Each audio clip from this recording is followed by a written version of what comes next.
કચ્છ, કાઠિયાવાડ અને ગુજરાતની ભૂમિને પાવન કરનાર સંત હરિ સાહેબને આજે આપણે વંદન કરીએ.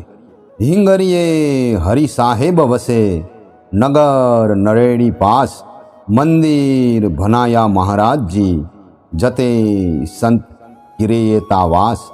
સંત શુરા અને દાતારોની ભૂમિ એવી કચ્છની પવિત્ર ધરામાં અબડાસા પંથકના હિંગરિયા ગામે પિતા સાહેબજી જાડેજા અને માતા જીજીબાના ઘેર સંવત 1886 અષાઢી બીજના દિવસે સંત હરિ સાહેબનો જન્મ થયેલ.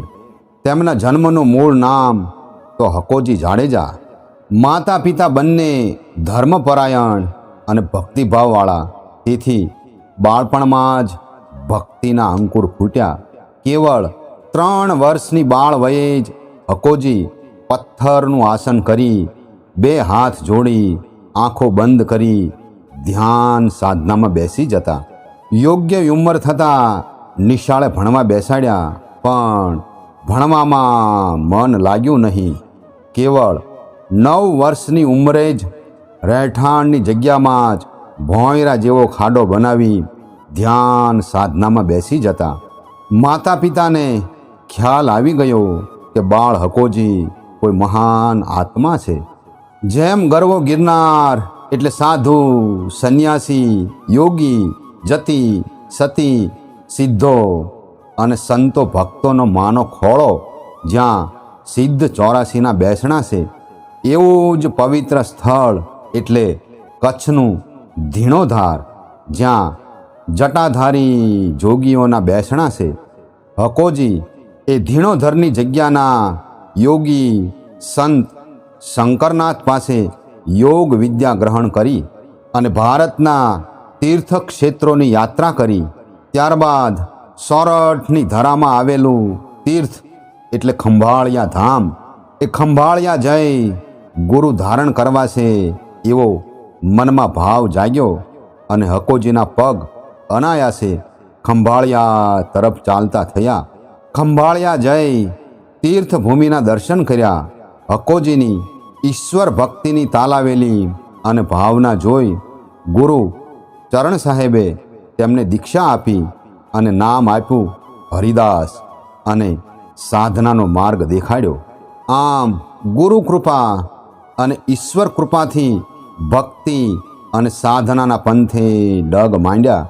તેમના ગામની નજીકત નરેડી ગામે બિલેશ્વર મહાદેવના મંદિરે એકાંતમાં ધ્યાન સાધના શરૂ કરી. ગુરુ ચરણદાસે તેમની સ્થિતિ જોઈ આબુ પર્વત પર જઈ તપ સાધના કરવા આજ્ઞા કરી. આમ ગુરુ આજ્ઞા થતાં આબુ પર્વત જઈ પૂરા ભારતની તીર્થયાત્રા કરી 12 વર્ષની આકરી તપ સાધના કરી.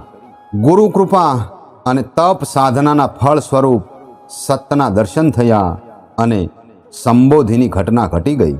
સત સ્વરૂપના દર્શન થતાં જ પૂર્વ જન્મ દેખાયો અને સત્યવાણી વહેતી થઈ. સ્વામી આયા મેં તું શરણા, ગુરુ મેટ દિયો જન્મ મરણા.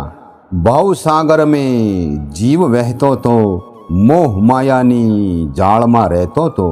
પકડ્યો મારો હાથ કૃપાળુ, દીધો ભક્તિનો અમૃત ઝરણા.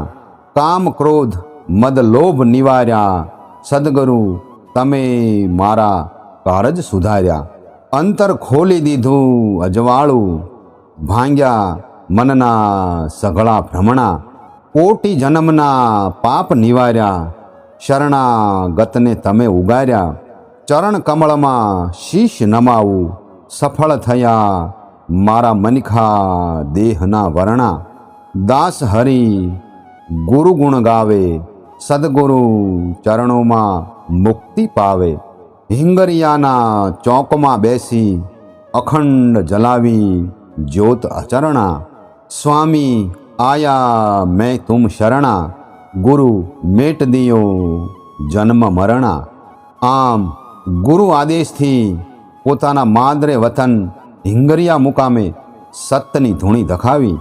ગામ લોકોને સતનો માર્ગ દેખાડી આંતરડીનો પ્રેમ આપી ભક્તિ અને ધ્યાનના પંથે વાળ્યા.